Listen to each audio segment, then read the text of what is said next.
오늘 말씀은 이스라엘 역사 마지막 단계에 있었던 왕들에 대한 이야기가 나옵니다. 이 내용들은 사실 별로 중요한 내용은 아닙니다만, 그러나 성경을 공부하시면서 한 번은 알고 넘어가야 할 내용들입니다.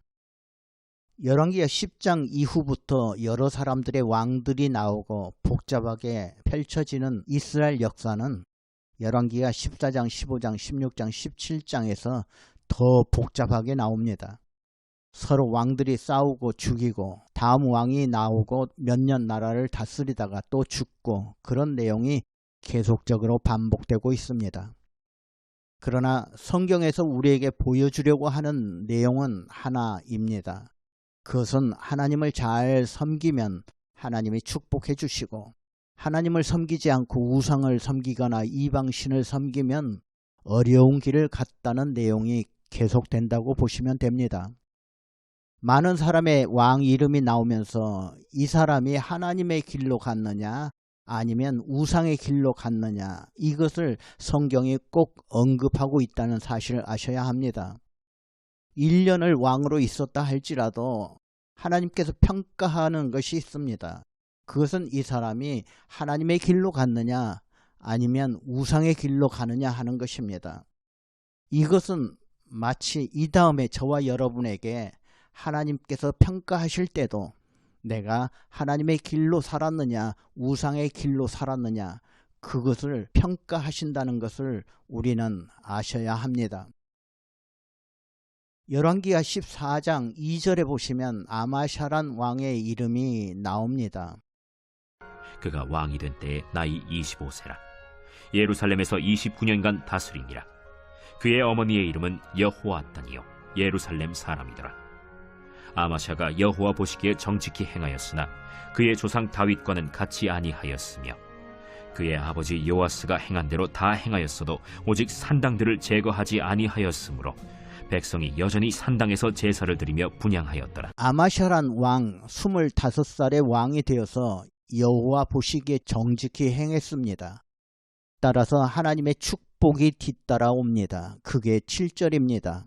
아마샤가 소금 골짜기에서 에돔 사람 10,000명을 죽이고 또 전쟁을 하여 셀라를 취하고 이름을 욕두엘이라 하였더니 오늘까지 그러하니라.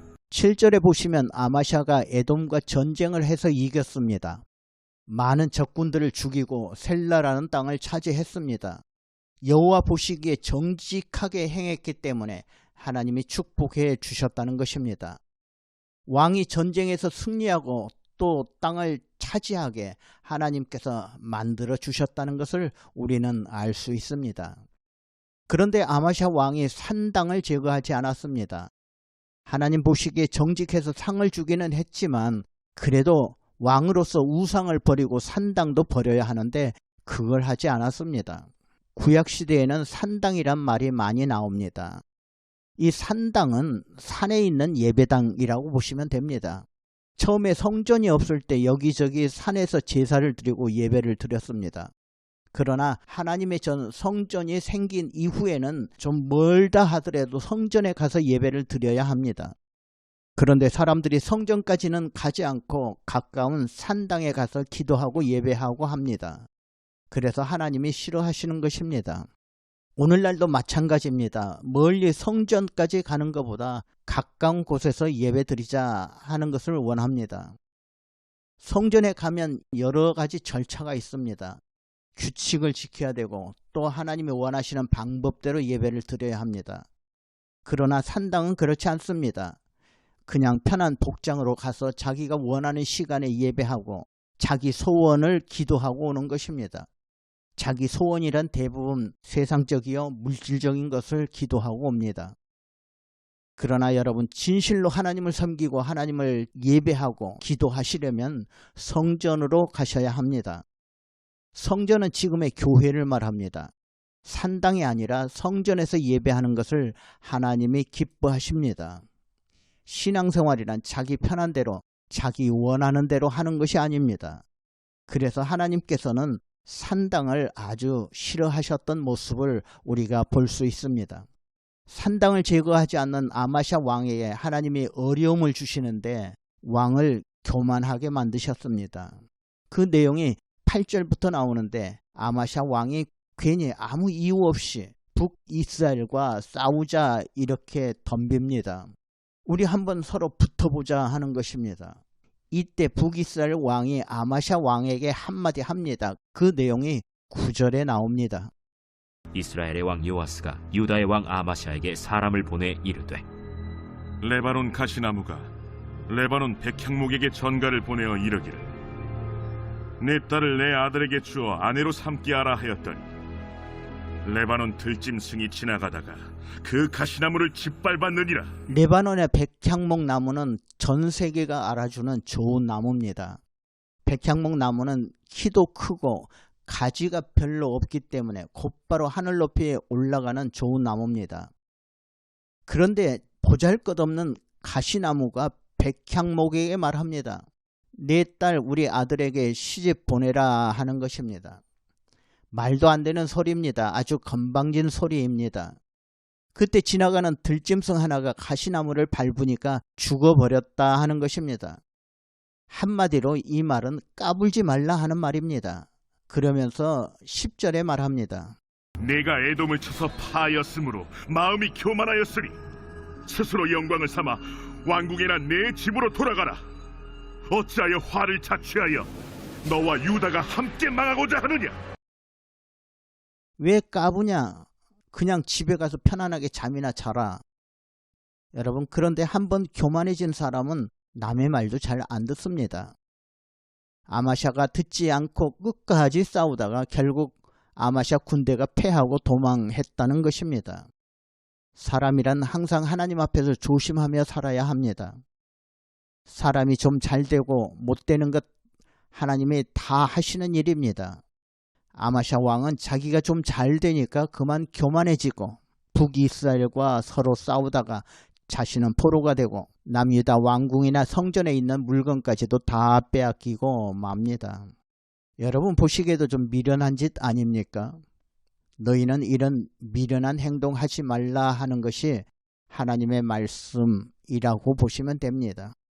성경은 계속해서 남과 북이스라엘 왕들의 모습이 나오고 있습니다. 아마샤의 아들 아사라가 유다의 왕이 되고 북이스라엘은 요아스의 아들 여로보암이 왕이 되었다는 내용이 나옵니다. 여로보암, 이 사람은 북이스라엘 첫 번째 왕이었습니다. 첫 번째 왕이 여로보암 1세라고 하고 지금 세월이 많이 흘렀는데 또 여로보암 왕이 나온 이 사람은 여로보암 2세라 이렇게 부릅니다. 열왕기하 15장에는 북이스라엘의 5명의 왕의 이름이 나오고 남유다의 2명의 왕의 이름이 나오는데 우리가 혼자 성경을 읽을 때는 그냥 넘어가는 장입니다만 오늘 이 시간에는 간단한 내용만 언급하도록 하겠습니다. 남유다에 우시야라고 하는 왕이 있었는데 이 왕이 52년간 유다의 왕으로 있었습니다. 이 왕이 하나님 앞에서 정직하기는 했으나 산당을 제거하지 않았습니다. 처음에는 이 왕이 하나님을 잘 섬기다가 나중에는 하나님을 떠났습니다. 그러다가 문둥이가 되었다는 내용이 나옵니다. 왜 왕이 문둥병자가 되었을까? 우시야 왕이 문둥이가 되었다는 내용이 역대하 26장 5절에 보시면 하나님의 묵시를 밝히 아는 스가랴가 사는 날에 하나님을 찾았고 그가 여호와를 찾을 동안에는 하나님이 형통하게 하셨더라. 하나님의 말씀을 잘 아는 스가랴 선지자란 뜻입니다. 스가랴 선지자가 있는 동안에는 하나님을 잘 찾았고 하나님을 잘 섬긴 동안에 하나님이 형통케 하셨다는 것을 우리가 알 수 있습니다. 왕이 하나님의 종인 스가랴 선지자가 있는 동안에는 말씀을 잘 듣고 신앙생활을 잘 했다는 것입니다. 그런데 그 선지자가 죽은 다음에는 교만해지고 하나님을 멀리하고 그러다가 하나님이 치셔서 불행하게 됐다는 것입니다. 선지자가 있느냐 없느냐, 여러분 사람들이 신앙생활이 크게 달라집니다. 성경에 수많은 선지자나 제사장이 나오는 것을 보면서 당시 선지자가 있었느냐 제사장이 있었느냐 아니면 없었느냐 참 중요한 것을 보게 됩니다. 남쪽 유다에는 이런 제사장들과 선지자가 있었습니다만 북이스라엘은 그나마 없었습니다. 그래서 북이스라엘은 왕도 일반 백성도 신앙 상태가 엉망이 되었던 것을 우리는 보게 됩니다.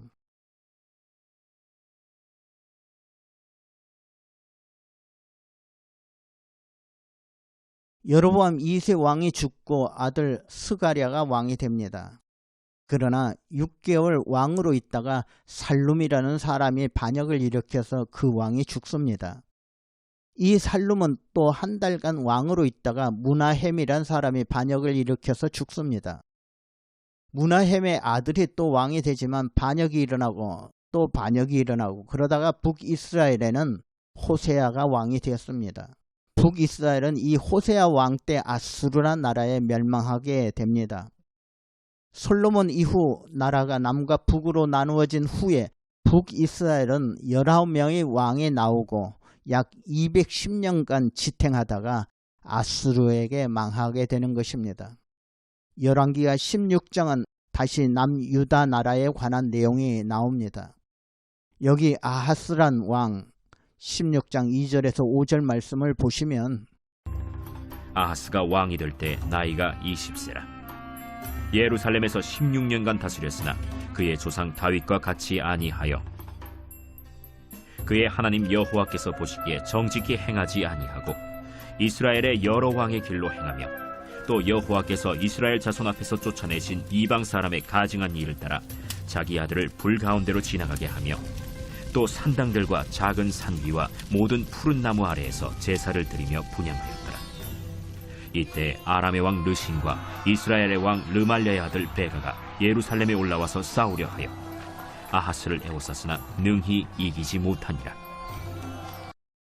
이 말씀 중에 아들을 불 가운데 지나가게 한다 하는 내용이 나옵니다. 이것은 아들을 불에 태워 제사 드리는 것을 말합니다. 이것은 완전히 잘못된 미신입니다. 또 하나님께서 한 가지 싫어하시는 것이 어려울 때 하나님을 찾지 않고 다른 것을 찾는 것을 싫어하십니다. 아람 나라와 북이스라엘 군대가 아하스를 치러 왔을 때 아하스 왕이 하나님을 찾는 것이 아니라 아수르 왕을 찾아가서 도움을 청합니다. 남유다는 아수르나 바벨론 또는 블레셋 이런 나라들이 다 적국이라고 보시면 됩니다. 친구 나라가 아니라 적들입니다. 그런데 지금 자기가 급하니까 아수르란 나라에 가서 도움을 청하는 모습을 보게 됩니다. 16장 7절과 8절 말씀을 보시면 아하스가 아수르 왕 디글랏 빌레셀에게 사자를 보내 이르되 나는 왕의 신복이요 왕의 아들이라. 이제 아람 왕과 이스라엘 왕이 나를 치니 청하건대 올라와 그 손에서 나를 구원하소서 하고 아하스가 여호와의 성전과 왕궁 곳간에 있는 은금을 내어다가 아수르 왕에게 예물로 보냈더니 아하스 왕은 왕궁과 성전 곳간에 있는 금과 은을 다 취해서 아수르 왕에게 예물로 보냈습니다. 왕궁에 있는 보물은 보낸다 할지라도 여호와 전에 있는 물건들을 마치 자기 것처럼 자기 맘대로 사용했다는 것입니다. 여러분, 하나님의 전에 있는 물건은 성물이라 말합니다. 성물은 거룩한 물건들이고 구별된 물건들입니다. 그런데 아하스 왕은 자기 맘대로 이것을 사용합니다. 성물을 사용하실 때는 조심하셔야 합니다. 하나님의 전에 있는 것은 아무리 작은 것이라 할지라도 내가 함부로 해서는 안 된다는 것입니다. 아하스 왕이 아수르 왕에게 도움을 청할 때 아수르 왕은 좋아하면서 전쟁에 참여하게 됩니다. 그리고 아람 왕을 죽이고 유다를 전쟁에서 구해냅니다.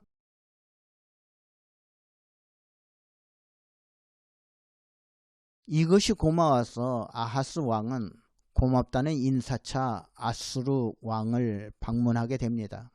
당시에 아수르 왕이 아람 다메섹에 있었는데 유다 왕이 다메섹에 가서 보니까 우상을 섬기는 제단이 너무 좋아 보였던 것입니다. 그래서 그 우상 제단의 구조와 제도의 식양을 그려서 당시 유다의 제사장 우리야에게 보내줬더니 이것을 받은 제사장 우리야는 충성스럽게도 아하스가 돌아오기 전에 그대로 단을 만들어 성전에 가져다 놨었다는 것입니다. 제사장 우리아는 거룩한 하나님의 종이 되어야 하는데 왕이 명령한다고 이방 우상의 제단을 만들어서 성전에 세웠다는 것 도저히 있을 수 없는 일입니다. 제사장과 왕과 모든 백성이 망해가는 모습을 성경이 보여주고 있는 것입니다. 다음 수요일에는 북이스라엘 마지막 망하는 모습을 좀 더 자세히 말씀드리도록 하겠습니다. 모두 건강하시기를 바랍니다.